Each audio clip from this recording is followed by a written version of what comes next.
Boa noite. Sejam todos bem-vindos. Muito obrigado. Boa noite a todos mais uma vez. Jesus nos ilumine. Agradecer ao Cristiano aí pelo estudo, né? E pedindo a Jesus que esteja conosco, aos amigos espirituais, para darmos continuidade ao nosso estudo e aprendizado. Quem quiser participar de alguma forma pode ficar à vontade, tá? Se tiver algum comentário, algum acréscimo, se discordar de alguma coisa, se quiser perguntar alguma coisa, vamos ficar à vontade para a gente estudar junto, tá bom? Então hoje é a questão 122b, tá? Questão 122b. A gente está falando ainda sobre a progressão dos espíritos. E nós trouxemos até o mês passado, mês atrasado, né? A escala espírita, depois vai falar sobre a progressão dos espíritos. Então estamos na fase da progressão.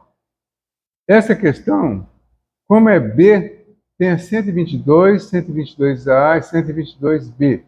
Eu vou ler rapidamente, acho que a gente já falou a respeito, para encaixar nessa, tá bom? Na 122 pergunta assim: como podem os espíritos em sua origem, quando ainda não têm a consciência de si mesmos, ter a liberdade de escolher entre o bem e o mal? Há neles, no princípio, uma tendência qualquer que os leve mais para um lado que para o outro? A pergunta que o Kardec fez imediato, né? Eles respondem assim: o livre-arbítrio se desenvolve à medida que o espírito adquire consciência de si mesmo. Não haveria liberdade se a escolha fosse provocada por uma causa estranha à vontade do espírito. A causa não está nele, mas no exterior, nas influências a que ele cede em virtude de sua espontânea vontade. Esta é a grande figura da queda do homem e do pecado original. Uns cederam à tentação e outros a resistiram. Então aí nós trouxemos, inclusive, aqui aquela lembrança do Antigo Testamento, né? A criação do homem lá, da mulher, o paraíso, e aí a serpente vem lá e, né, complicou o negócio todinho. Então, representando aí a tentação e mostrando que o homem tem as condições para sair bem. Só que ele pode ser tentado e desviar, mas a responsabilidade é dele, tá? Aí na A, ele pergunta assim: de onde vêm as influências que se exercem sobre ele? A resposta: dos espíritos imperfeitos, representados pela serpente, né? Que procuram envolvê-lo e dominá-lo, e que ficam felizes de o fazer sucumbir. Foi o que se quis representar na figura de Satanás.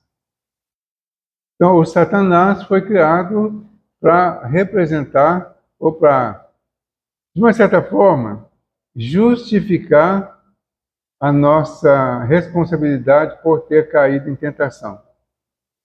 Então, melhor que existe um Satanás que está induzindo as pessoas à tentação do que assumir a própria responsabilidade. Em princípio foi assim, durou muito tempo isso, agora nós estamos acordando para a realidade. Porque agora nós estamos descobrindo que o Satanás não existe, que a serpente foi uma figura, e que o principal responsável por nós, pelas nossas decisões, somos nós mesmos. Isso ficou muito mais lógico, muito mais real, ficou mais fácil para resolvermos as coisas. Se até então parecia bom ter um recurso de alguma coisa, de algo externo para culpar, mas por outro lado, que a gente não tinha acesso à transformação, porque não dependia só de nós, agora nós estamos descobrindo que depende só de nós. Então, eu posso melhorar e eu posso piorar a minha vida. Eu mesmo. Vai depender das minhas decisões, das minhas ações, das minhas atitudes.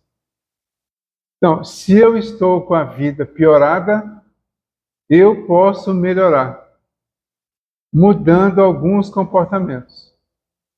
Basta, então, eu descobrir o que está realmente fazendo com que a minha vida seja ou esteja como está.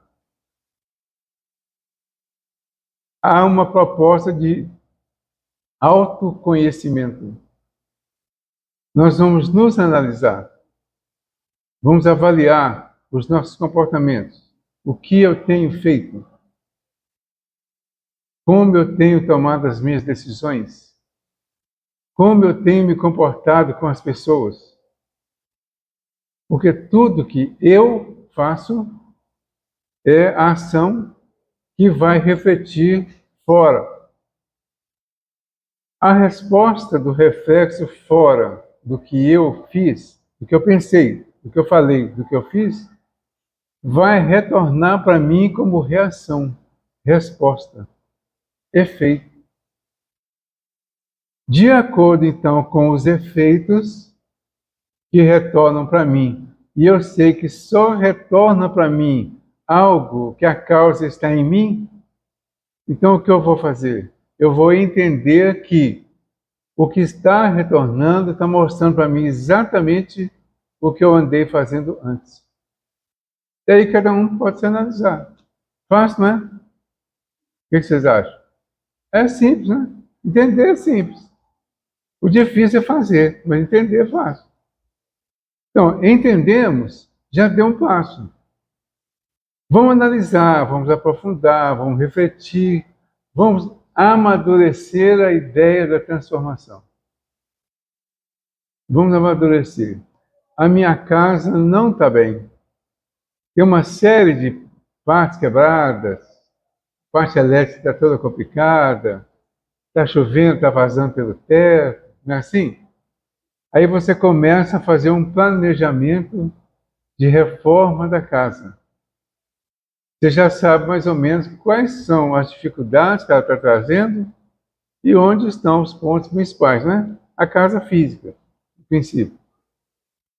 Você vai analisando tudo. Descobre quais são os efeitos. Chama vocês um profissional, né? Um psicólogo, por exemplo. Ele vai chegar e falar, não, ali, tem mofo ali, ó, tem umidade vindo de baixo. A instalação elétrica, sabe? O psicólogo faz isso? Não, né? Pois é, mas ele fala do outro jeito.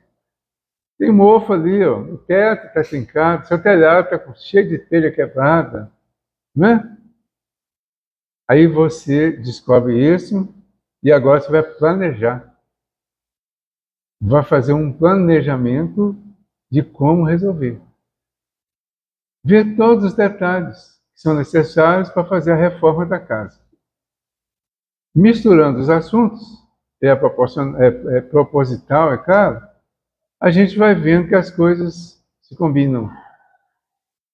E aí nós vamos realmente tratar da reforma da nossa casa íntima, da reforma mental. Percebendo isso, vamos planejar. O que eu preciso fazer? Qual será a melhor maneira? Será que eu realmente vou precisar de um engenheiro para fazer essa reforma? Como eu precisei do psicólogo para reformar a casa? Mais ou menos assim? Então, nós podemos precisar de um profissional para nos ajudar. Mas podemos nós mesmos descobrir muita coisa e começar a mudança. Pede ajuda da espiritualidade, aumenta ou inicia a oração, a conversa com Deus, a conversa com a espiritualidade. Muda o nível de confiança em Deus e na proteção divina através dos espíritos que cuidam de nós. É importante para nós que estamos iniciando no Espiritismo, ou que estamos em andamento, quem ainda não faz, começar a fazer o culto do Evangelho em casa, em todas as suas fases, inclusive no comportamento. Cultuar o Evangelho não é só fazer aqui ritual. Você chega, prepara a mesa, põe a toalha, põe a água para fluidificar, pega o evangelho, o livro para leitura, reúne todo mundo em torno da mesa, faz a leitura, os comentários do evangelho, estuda a mensagem, avalia a importância da mensagem na vida da família e na vida de cada um individualmente, finaliza com a prece final e continua ao longo da semana se esforçando para vivenciar aquilo que foi conversado no culto, que é bem o nosso culto aqui agora. O que nós vamos fazer ao longo dessa semana até a próxima terça? Vamos avaliar o que foi conversado, o que foi falado, o que nos tocou e ver o que é possível mudar. Se é possível nos comportar de acordo com o que foi falado. Se não é, vamos descobrir por quê. E se foi falado alguma coisa que ficou uma dúvida muito grande, em termos práticos, vamos trazer a dúvida, vamos conversar, vamos pesquisar o Livro dos Espíritos, por exemplo, outras obras, para a gente se esclarecer melhor. Certo? É só isso que tem que fazer. Ok? 122, eu li a A, né? De onde vêm as influências que se exercem sobre os espíritos e fala da representação de Satanás. A B, que é a nossa de hoje. Esta influência só se exerce sobre o espírito na sua origem? Todo mundo já sabe essa resposta, né? A maioria, pelo menos. Essa influência dos espíritos, né? Só se exerce sobre o espírito na sua origem? Resposta: segue-o na vida de espírito, até que ele tenha de tal maneira adquirido o domínio de si mesmo que os maus desistam de obsidiá-lo.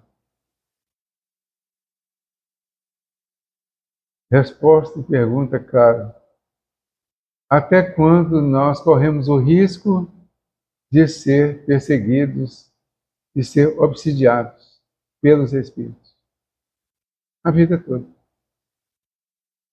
Lembram da tentação de Jesus? Aqui entre nós aqui. Será que Jesus foi realmente tentado? Não tem uma interrogação sobre isso, não. Será que Jesus foi realmente tentado? Será que o Satanás, tão esperto, iria tentar Jesus, sabendo quem ele era? Provavelmente, sem afirmar nada e sem desconsiderar, o fato é muito mais um grande ensinamento que Jesus deixou para nós, exatamente ilustrando isso aqui. Todos nós estamos sujeitos à tentação. De várias formas, de vários lados. Especialmente o lado espiritual. Todos nós estamos sujeitos a cair na tentação.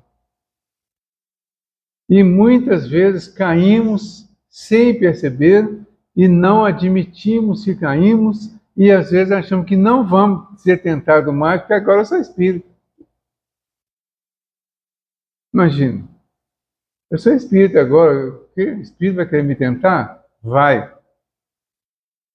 Eles vêm no centro espírita, entram nas reuniões mediúnicas e fazem, às vezes, uma grande confusão na reunião mediúnica, onde todos deveriam entender claramente a possibilidade deles virem e trazer algum conflito para avaliar a situação, para remexer com as pessoas.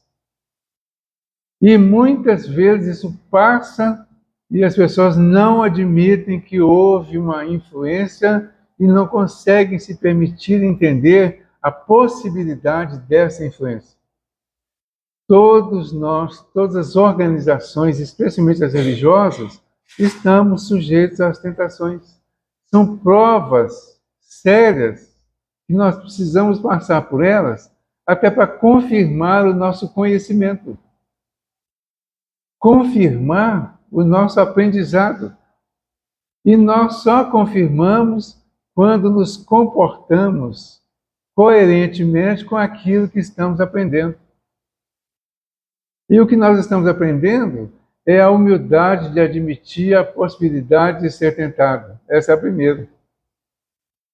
Admitiu, fica fácil a gente perceber e aceitar. Eu sou humano. Eu ainda falho. Eu ainda falhando, eu deixo portas abertas. Eu tenho vícios. A gente às vezes tem vício e nem sabe. Tem um viciozinho que é até bacana, gostoso até, né? A tal de maledicência. A fofoca. Não é bacana? Legal, né? É uma fofoquinha, não é legal? É. Muito, pode até achar que não, mas é. Né? A gente acaba fazendo. A fofoca é um vício. Um vício quase imperceptível, e a gente às vezes cede nele sem nem imaginar. E às vezes a gente pergunta assim, não é legal a fofoca? Aí a gente nega, né? Todo mundo nega, não nega? Um dia, isso me incomodou muito. Eu estava lendo o livro do André Luiz lá, o Obreiros da Vida Eterna, Velório do Dimas. Lembra? Obreiros da Vida Eterna. O André Luiz vem com uma equipe do plano espiritual para buscar aqui na Terra 5 pessoas que estavam para desencarnar. A primeira desencarnação foi do Dimas. O Dimas era espírita. Então, eles vieram, ajudaram na desencarnação do Dimas e foram participar do velório. Durante o velório, eles visitaram alguns grupinhos que estavam conversando. E tinha diversos grupos. Quem já foi em velório antigamente, principalmente, né? Porque há um tempo atrás, os velórios, tinha lá o contador de casos, né? Tinha o contador de história no velório. Era o cara que sabia tudo, às vezes, sobre o defunto, mas ele sabia muitas histórias para divertir as pessoas lá durante, que é um momento triste, né? Aí ele vinha fazer as pessoas rir, contava história. Antigamente era mais ou menos assim. Hoje já está um pouquinho diferente. Mas eles foram visitar lá os grupinhos, e eles chegaram diante de um grupo que estava falando, tinha lá um coronel contando a história do Dimas. O coronel falando assim com aquela, né? O coronel lá, autoridade na cidade, ele não era coronel não, ele devia ser fazendeiro, alguma coisa assim, né? E eu contando, todo mundo ouvindo até para dar uma atenção especial para a autoridade, né? Aí contando a história do Dimas, e nos comentários que ele fazia, tinha alguns comentários elogiosos, mas tinha umas cutucadas, que é a tal da fofoca que a gente não percebe. Então, em determinado momento, alguém perguntou para ele assim, coronel, ele já quitou aquela dívida com o senhor? Ele falou, não, mas a família dele, em algum momento, vai quitar essa dívida dele. Isso é fofoca, ou não? Ele falou que o Dimas era uma pessoa muito boa, muito segura, muito justa, né? Que ele sabia guardar segredo, que admirava a religião do Dimas. Ele era uma pessoa muito correta, que ele sabia guardar segredo, porque ele sabia a história de uma autoridade, um político famoso da região, que foi apanhado numa situação lá um pouco desagradável, e ele fugindo pelos fundos de uma casa lá, naturalmente, e alguém viu, e ele correu atrás da pessoa e matou a pessoa. E o Dimas viu. E o coronel contando isso e diz que o Dimas era muito discreto. Aí alguém pergunta para ele, mas coronel, se o Dimas nunca falou isso para ninguém, como que o senhor sabe? Aí ele falou, é aí que é a vantagem de ser amigo do vigário.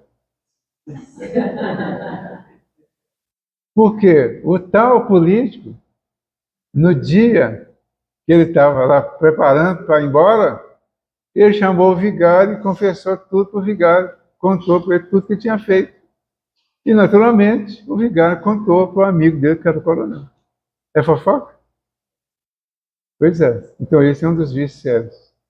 Mas, no outro lado, tinha um outro grupinho, conversando, fazendo os comentários lá, né? Aí, esse me tocou realmente. Um dos amigos espirituais, não me lembro o nome dele agora, falou que numa conversa entre um grupinho de pessoas, ele vai durar no máximo 5 minutos sem sair algo sobre a vida alheia. Aí a gente, em princípio, vai, não, que é isso, 5 minutos? Eu achei absurdo, 5 minutos só, né? Mas depois eu fui analisar. Analisem. Quantas vezes nós fazemos comentários sobre a vida alheia que a gente até diz, foi só um comentário, mas não foi só um comentário. Primeiro, porque não foi na presença da pessoa. E se a pessoa estivesse presente, a gente não teria falado. Não é assim? Isso é fofoca, é maledicência. Então, esses detalhes todos, a gente precisa trabalhar para fazer a nossa renovação. Tem muita coisa hoje que a gente está precisando ter cuidado para fazer determinados comentários, né? Para falar sobre determinadas pessoas. Hoje, dependendo do apelido, dependendo da piada que você vai contar, dependendo do comentário que você vai fazer, você pode ser até incriminado e preso. Então, tudo isso precisa ser trabalhado, faz parte de uma imposição até legal para nos ajudar nessa nossa renovação. Então, esta influência só se exerce sobre o espírito na sua origem? Não. Segue na vida de espírito. Como? Diante de todas essas possibilidades que nós abrimos portas sem perceber que abrimos. Quem achar interessante, quiser ler a história do Dimas, eu já falei, né, tem um livro, Obreiros da Vida Eterna, do André Luiz.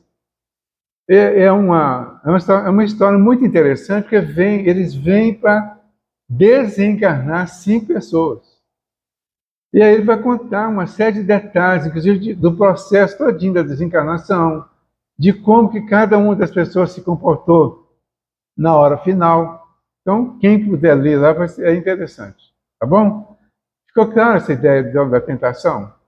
Então, a gente ilustrou só para ficar claro de como a gente incorre em algumas aberturas de portas sem perceber que fez isso. Tem os vícios, claro, né?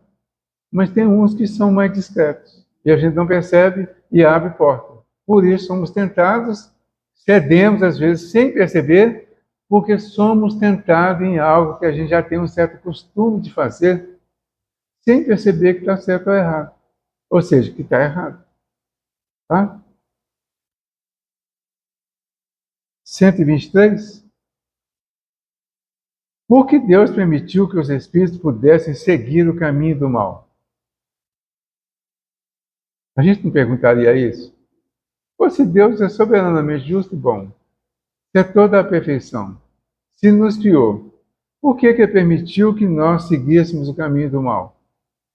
Não é uma pergunta bem, aparentemente, normal? A gente perguntaria isso. A resposta é um pouco atrevida, né? Como ousais pedir a Deus conta dos seus atos? Por que a resposta desse jeito aqui? Eles acabaram de falar de livre-arbítrio aqui em cima. O caminho do mal, que a gente chama de mal, de caminho do mal, é o caminho escolhido pela pessoa que está usando o seu livre-arbítrio.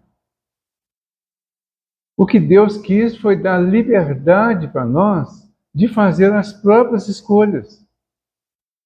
E, claro, assumir as consequências das escolhas mal feitas. E quando assumimos as consequências das escolhas mal feitas, nós temos a oportunidade de refazer. E é isso que caracteriza o perdão de Deus. Quando Ele permite que nós possamos fazer de novo e de novo, tantas vezes quantas for necessário, até acertar. Não parece justo? Então nós seremos sempre chamados a atenção para refazer, para repensar. É o que nós acabamos de fazer aqui agora. Estamos revendo os nossos princípios, os nossos conceitos, estamos mexendo lá no nosso inconsciente para descobrir o que tem lá que pode ser melhorado, que pode estar causando algum conflito, às vezes o que a gente está vivendo no momento. E aí a gente vai mudando, vai melhorando. Então, como ousais pedir a Deus contra os seus atos? Pensais poder penetrar nos seus desígnios? Entretanto, poder dizer, a sabedoria de Deus se encontra na liberdade de escolha que concede a cada um. Por quê? Assim, cada um tem o mérito de suas obras. Cada um passa a ter a responsabilidade sobre as suas obras, passa a ter a responsabilidade e a condição de fazer ou não fazer. Nós precisamos ter uma certeza que podemos assumir responsabilidade sobre a nossa vida. Como eu disse no início, tanto para melhorar quanto para piorar. Mas nós queremos melhorar. É progressão, é progresso. Melhorar. Então nós podemos melhorar a nossa vida. Não é nenhuma pretensão a gente acreditar que pode melhorar. E é essa liberdade que Deus nos concede, de poder melhorar. Vou melhorar de hoje para amanhã? Não. Vou melhorar sozinho? Não. O que eu tenho que fazer então para melhorar? Volta à prece. Jesus propôs vigiar e orar. Não foi isso? Orar e vigiar. A oração nos coloca em sintonia com os amigos espirituais mais elevados. Neste momento, eles nos respondem, nos aconselham, ditam, repetem para nós, às vezes, a nossa programação de como devemos nos comportar em determinadas circunstâncias da vida. E isso acontece especialmente durante o sono. A gente acorda e esquece tudo, mas fica registrado lá no inconsciente. Aí você vai viver. As situações vão acontecer e você, às vezes, vai ter dúvidas sobre como se comportar, que às vezes estava agindo de um jeito, agora estão te incentivando a agir de outro jeito. Tá? Então, eles vão ajudar. Ajudar. Lembrar, não vão fazer por nós. A nossa parte, nós é que vamos fazer. Eles não fazem. Vocês podem analisar, todos nós que já vivemos bastante até, né? Eu já tenho mais de 15 anos, estou diminuindo agora. Todos já vivemos bastante. Se pensarmos direitinho, todos vamos descobrir uma situação em que nós nos sentimos totalmente protegidos, amparados e orientados para tomar uma decisão logo em seguida, que é a parte que cabia a nós. A gente só não pensa nisso. Tá? É só começar a pensar, começa a analisar. Tem algum momento da nossa vida. As pessoas falam muito em perigo, não falam? Ah, porque tal lugar é muito perigoso. Ah, tem outro tal lugar que é muito perigoso. Os lugares são perigosos? As pessoas são perigosas? Se a gente for realmente escolher, nós vamos dizer que todos os lugares são perigosos.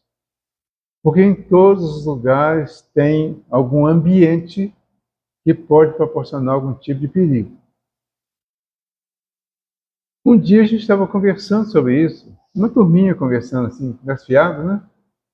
E estava surgindo exatamente isso aí, dos lugares mais ou menos perigosos. E é claro que a tendência é as pessoas falarem que os lugares mais perigosos são os lugares mais pobres, são nas favelas, por exemplo, nos lugares mais afastados, na periferia, né?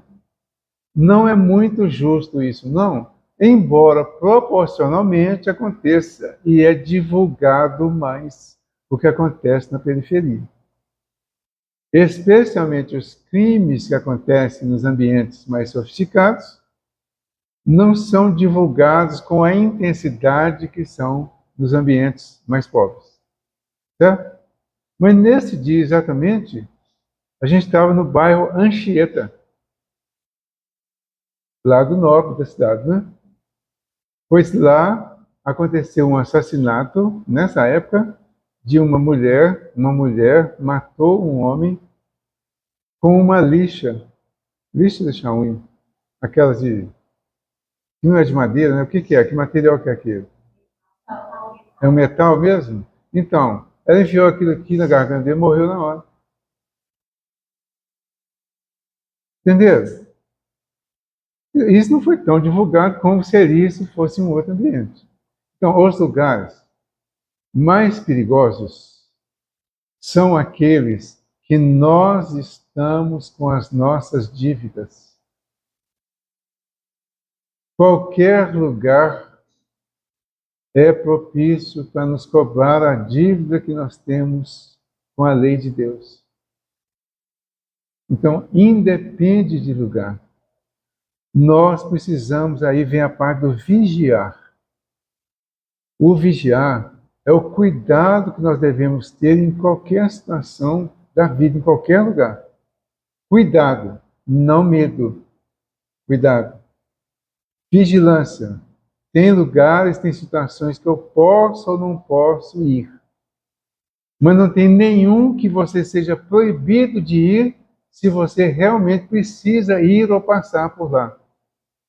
E não acontecerá nada se você não estiver comprometido com a lei de algo que naquele ambiente tem as condições para te cobrar. Tá? É o livre-arbítrio, a nossa liberdade de movimentação e a possibilidade de, às vezes, precisarmos passar por situações de resgate de alguma coisa. Isso não é o mal, de fato, para nós. É a oportunidade de consertar aquilo que nós fizemos errado. João.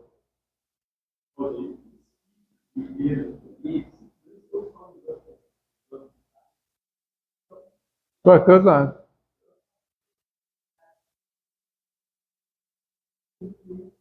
Isso. Exato. Então, essa ideia, gente, para ser trabalhada, tá? Não levem nada como verdade absoluta. Pensem, analisem. Vamos nos posicionar dentro de uma ideia. Podemos recusar tranquilamente qualquer ideia, sem nenhum problema. Tá? Mas vamos recusar analisando e buscando os porquês de aceitar ou de recusar. Para racionalizar.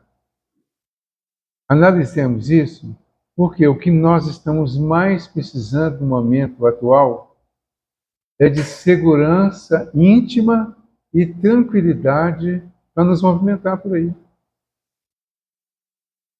Tem tanto pessimismo, tem tanta notícia exagerada e às vezes falsa circulando, que se a gente for escutar tudo e for nos basear em tudo que é falado, vai chegar um momento que a gente não vai poder sair de casa. E nós não podemos permitir que isso aconteça. As coisas vão continuar acontecendo. O momento atual é sério, é grave. Nós estamos convivendo com a mudança da Terra. A transição é fato. Não deve ser usada como justificativa para tudo, mas pode ser usada como explicação para muita coisa que está acontecendo. Mas não há nenhuma orientação do plano espiritual para a gente deixar de viver por causa da transição ou por causa das coisas que estão acontecendo em função dela. Nós estamos convivendo com pessoas, com espíritos, que estavam em torno da Terra, na periferia da Terra, em condições muito desagradáveis. Esses espíritos, muitos deles estão renascendo para passar pelas oportunidades finais de aprendizado para continuar progredindo com a Terra. Nós fazemos parte disso. Eu não sei como exatamente, não. Cada um vai saber como está fazendo parte de tudo isso. Mas a nossa parte é de fazer o melhor possível. Se não formos um deles, nós seremos os exemplos para eles. Às vezes estão dentro da nossa casa, na nossa vizinhança, no bairro vizinho, na família vizinha, em algum ambiente próximo de nós, no ambiente de trabalho, por exemplo. Nós podemos ser um desses espíritos ou podemos ser daqueles que vieram para ajudá-los, para ser bons exemplos para eles, para orientá-los, para acolhê-los e ajudar na transformação que eles vieram buscar a oportunidade de fazer. De todo jeito, o nosso trabalho não é escondido. Nós precisamos agir positivamente para atingir o nosso objetivo e o objetivo da Terra, que faz parte do nosso também. Ok? Ninguém quer falar, não? Não? Hã? Né? Eu já ouvi isso uma vez. Mas isso é mais desculpa. Então, ó, Deus, então, permitiu, como ele diz aqui, né? A sabedoria de Deus se encontra na liberdade de escolha. Fique claro isso, né? A sabedoria de Deus se encontra na liberdade de escolha que concede a cada um.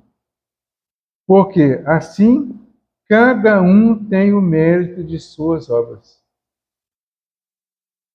Fica claro, nós somos responsáveis pelas nossas obras, as boas e as ruins.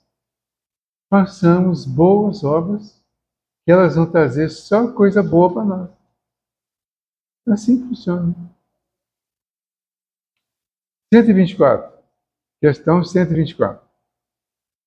Havendo espíritos que desde o princípio seguem o caminho do bem absoluto, e outros o do mal absoluto, haverá gradações, sem dúvida, entre esses dois extremos? Vou repetir a pergunta. Havendo espíritos que desde o princípio seguem o caminho do bem absoluto e outros o do mal absoluto, haverá gradações, sem dúvida, entre esses dois extremos? O extremo do bem e o extremo do mal. Dois extremos.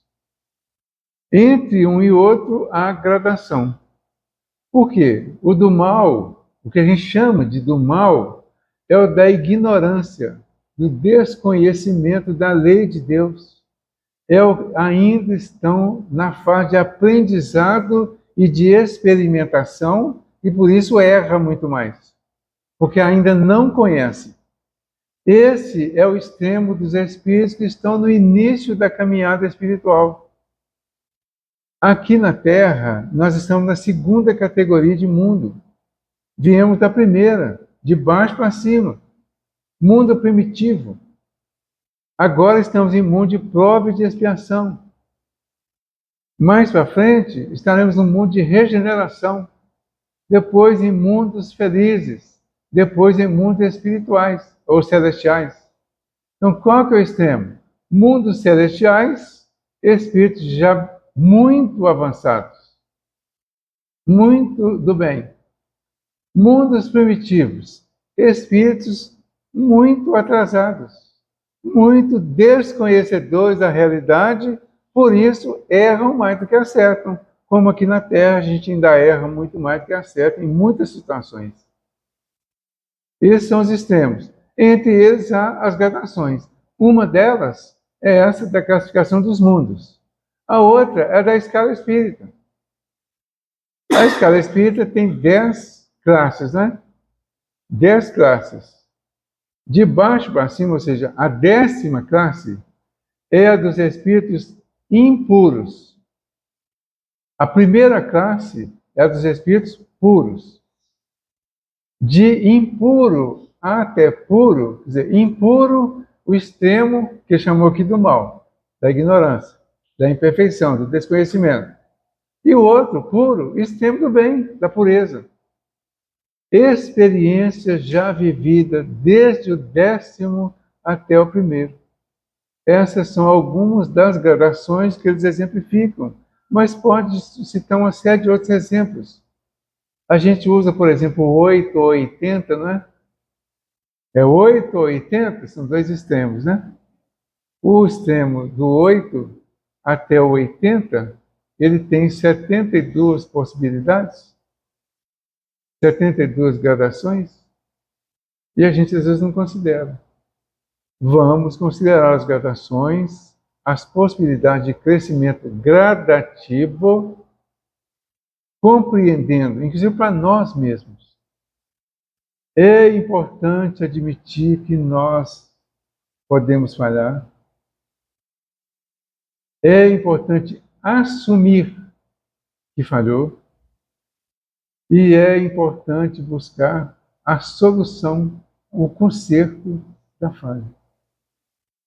Quem não admitir que falha, quem não aceitar que falhou, não vai conseguir buscar o conserto, porque eu não fiz nada errado. Quem fez? O outro. Era assim antigamente, não era? O Satanás, o tentador, né? Agora nós já sabemos que ele não existe. Ele existe de uma outra forma, mas o principal somos nós. Certo? Então agora a responsabilidade é nossa. Vamos então rever tudo. Vamos reavaliar tudo. E mudar de acordo com as nossas condições, com o nosso conhecimento, com a possibilidade que temos de aprender, de assimilar esse conhecimento e colocar em prática. Um dos principais pontos para colocar em prática tudo o que vimos aprendendo é estudar o Evangelho de Jesus. Sim? Ok. Obviamente tem uma vertente diferente da que o livro usa. Como a gente fala da questão do Japão, o nosso planeta está unido. Essa filme é muito difícil de ser enxergada ou a gente que não se enxerga? Bom, eu diria que a gente ainda não está conseguindo enxergar como deveria. É exatamente por isso. Porque a gente ainda tem uma tendência a achar que o outro é que está errado. Entendeu? Então, enquanto eu acho que o outro é que está errado, eu estou certo. O outro é que está errado. Eu não tenho que fazer nada. Eu espero o outro. Aí você fala do Japão, né? Daqui a gente fica esperando o japonês mudar lá. E de lá, o japonês fica esperando o brasileiro mudar aqui. Como o brasileiro não muda, o japonês também não. E vice-versa. Entendeu? Qual é a proposta? Onde estamos, vamos fazer a mudança a partir de nós. Onde eu estou? Eu estou brasileiro hoje? Então vamos mudar aqui. Vamos melhorar aqui. A partir da minha transformação. Quando os espíritos disseram para Allan Kardec que eles traziam uma nova doutrina, e que essa nova doutrina faria a transformação moral da humanidade, o dia que eu li isso a primeira vez, eu questionei, eu truquei, né? É assim que fala, né? Eu truquei isso, né? Por quê? É meio pretencioso isso, né? Fazer a transformação moral da humanidade, o Espiritismo. Depois eu fui entender que o Espiritismo individualiza as pessoas, que é o que nós vimos nessas questões aqui agora. Individualiza, nos mostra a responsabilidade que cada um tem sobre a própria mudança. E é aí que está a transformação moral da humanidade, a partir de cada elemento. Cada pessoa que muda, a humanidade já muda um pouco com ele. Se um muda, influencia o outro para mudar também para melhor, e outro, e outro, e outro, vai chegar um momento que toda a humanidade vai se transformar a partir da conscientização individual. A partir do momento que nós não vamos culpar ninguém mais pelo que acontece conosco. Nós vamos buscar só a solução daquilo que está nos incomodando e mudar aquilo que estão fazendo errado. Aí tem solução. Tá? Acabou o tempo. Vamos lá então? O tempo acabou? Ficou na 124, né?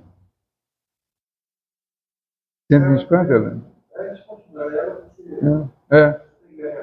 Que eu não li a resposta. A resposta é grande para nada. Leia aqui agora. Sim, por certo, e constituem a grande maioria. Havendo espíritos que desde o princípio seguem o caminho do bem absoluto e outros do mal absoluto, haverá grandes gradações, sem dúvida, entre os dois extremos, sim, por certo, e constituem a grande maioria. Então, ilustramos, inclusive, as gradações que existem. Certo? Existem gradações. E nós vamos passar por todas elas. Vamos fazer a prece final, então, para a gente agradecer. Vamos agradecer a Jesus, né? Aos amigos espirituais. Amigo Jesus, nós agradecemos por este momento, agradecemos pela presença amiga dos teus mensageiros, nos orientando, nos intuindo, preparando os nossos corações, as nossas mentes, preparando a nossa vida física e espiritual para que possamos fazer as transformações necessárias em nós mesmos. Agradecemos Jesus pelo que conseguimos compreender da lição de hoje, pelo que conseguimos sentir ao receber as vibrações vindas especialmente do plano espiritual para nos consolar, para nos esclarecer, para nos manter mais firmes e mais dispostos a continuar vivendo da melhor maneira possível. Obrigado, Senhor, por essa oportunidade. Que possamos vibrar e estender essas vibrações a todos aqueles que ainda não conhecem muitas coisas que estamos conhecendo e que nos estão consolando. Obrigado, Senhor, por este cantinho de Jesus, pela possibilidade que todos temos de estar aqui buscando o conhecimento que pode ser a porta aberta para a nossa renovação espiritual. Obrigado, Senhor, por todas essas oportunidades, por esses corações amigos que aqui estamos, encarnados e desencarnados, e pela possibilidade que todos temos de construir uma vida mais feliz, mais pacífica, mais humana, a partir deste momento. Que a tua paz nos envolva, hoje e sempre. Que assim seja.